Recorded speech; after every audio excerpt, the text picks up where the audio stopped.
And it's because that experience changed my life. I had grown up with pictures of Hari Mandir Sahib, our holy place. It was just such a breathtaking experience to be able to see that in real life.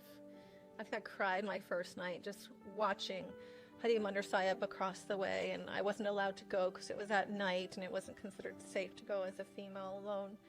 But I just watched from the balcony, waiting for the hours of the morning to where I could go and bow my head.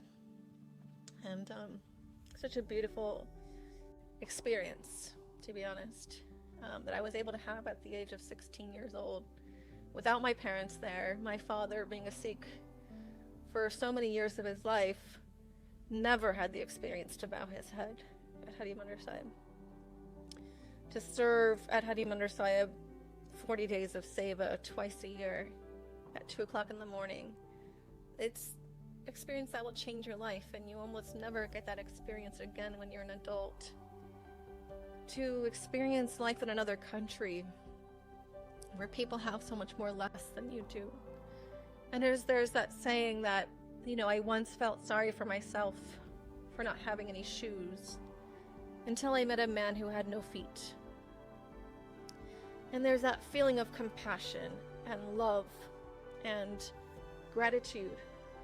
And when you meet a person who has so much more less than what you have, materialistically speaking, but is in such a higher place from their heart center, I mean, it changes you.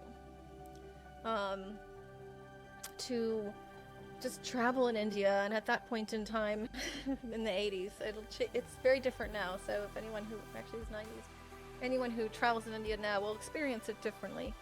But in the 90s, there were almost there's no cell phones, there were no landline phones. Our entire school had a single landline phone. So you were very cut off. I spoke to my parents once every 2 weeks, and I had to time the call, so I'd be in the telephone room at the time they were calling.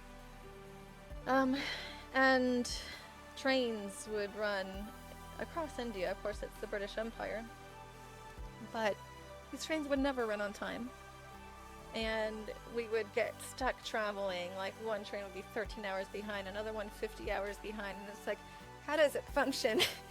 And being a Westerner, it's natural to get very frustrated when you experience life like that.